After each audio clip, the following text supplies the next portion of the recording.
पराक्रम सांगतो 9 नोव्हेंबर 1659 ला छत्रपती शिवाजी महाराजांनी अफजल खानाचा कोतळा काढला।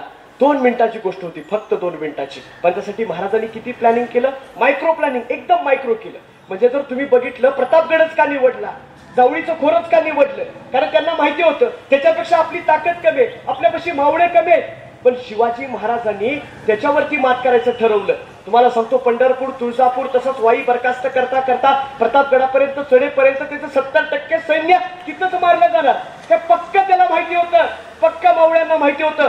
महाराजांनी ते लक्षात घेतलं आणि जावळीच्या खोऱ्यांमध्ये तुम्हाला सांगतो बघता बघता 50% सैन्य तिथे फस्त केलं। त्यानंतर पुन्हा वर चढून गेल्यानंतर कोयनेचं पत्र लागलं आणि कोयनेच्या पात्र लागल्यानंतर त्यावेळेला अफजल खानाला 6 महिने तिथं मुक्काम ठोकावा लागला। असं बघता बघता महाराजांनी तिथे बोलवून म्हणजे अक्षरशः त्यावेळेला दाढी सुद्धा महाराजांनी त्याच्या हाती येऊ नये म्हणून बारीक एकदम ठेवली होती। एवढं मायक्रो प्लॅनिंग। आपल्याला फक्त वाटतं शिवाजी महाराज गेले, वाघनक्या उपासले आणि कोतरा बाहेर काढला, हे सहज सोपं झालं नाही। आपल्याला फक्त एकच माहिती, शास्ता खानाची बोट आणि अफजल खानाचा कोतरा, पण शिवाजी महाराजांचं प्लॅनिंग एवढं बारीक होतं। 9 नोव्हेंबर 1659 ला छत्रपती शिवाजी महाराजांनी अफजल खानाचा कोतळा काढला आणि संपूर्ण हिंदुस्थानभर बातमी पसरली की छत्रपती शिवाजी महाराज कोणतरी देवदूत आहे, छत्रपती शिवाजी महाराज कोणतरी मोठा माणूस आहे, छत्रपती शिवाजी महाराज कोणतरी राक्षस आहे, छत्रपती शिवाजी महाराज कोणतरी अलौकिक माणूस आहे, अशा अफवा सगळ्या देशभर पसरल्या आणि प्रत्येकाच्या मनामध्ये दहशत बसली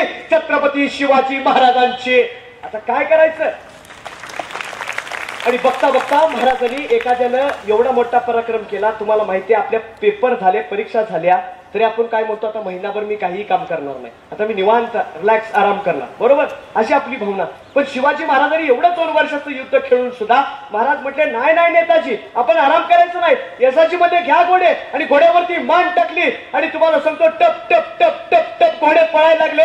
वैशिष्ट्य म्हणजे 9 नोव्हेंबर 1659 ला शिवाजी महाराजांनी अफजल खानाचा कोतळा काढला आणि 1 डिसेंबर पर्यंत जेवढं महाराजांनी स्वराज्य कमवलं त्यातल्या 5% स्वराज्य वाढवलं तर केवळ 20 दिवसात। लक्षात ठेवा, केवळ 20 दिवसात। ही महाराजांची ताकद होती। पण ते महाराज कसले, ज्यांच्यावरती संकट येणार नाही, ते शिवाजी महाराज कसले, ज्यांच्यावरती आक्रमण होणार नाही, ते शिवाजी महाराज कसले, जे निवांतपणे एखाद्या सिंहासनावरती बसतील, ते महाराज कसले। अखेर तो दिवस ठरला आणि महाराजांच्या वरती चाल करून तुम्हाला सांगतो रुस्तम नावाचा आला मॅडम।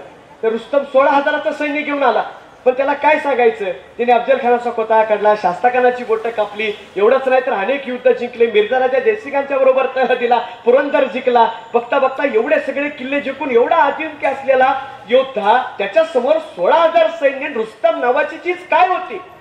पण महाराजांनी तलवार काढली, त्याला सुद्धा हरवलं आणि पुन्हा तुम्हाला सांगतो महाराज पन्हाळगडावरती आले। अखेर पन्हाळगडावरती आले, पण महाराजांच्या वरती एवढं बारकं संकट येईल, ते महाराज कसले। म्हणून तुम्हाला सांगतो आदिलशाच्या दरबारामध्ये बडी बेगम म्हटली, अरे या अख्ख्या दरबारामध्ये कोणतरी असा मर्द शिल्लक आहे का नाही, तो जाईल आणि शिवाजी महाराजांना जिवंत नाही तर मृत्यूपणे माझ्या आणून पायात टाकेल, असा कोणतरी आहे का।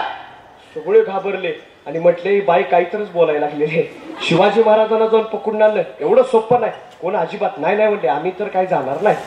मग तुम्हाला सांगतो एक सिद्धी नावाच होता, तो जिद्दी असल्याशिवाय राहणारच कसा।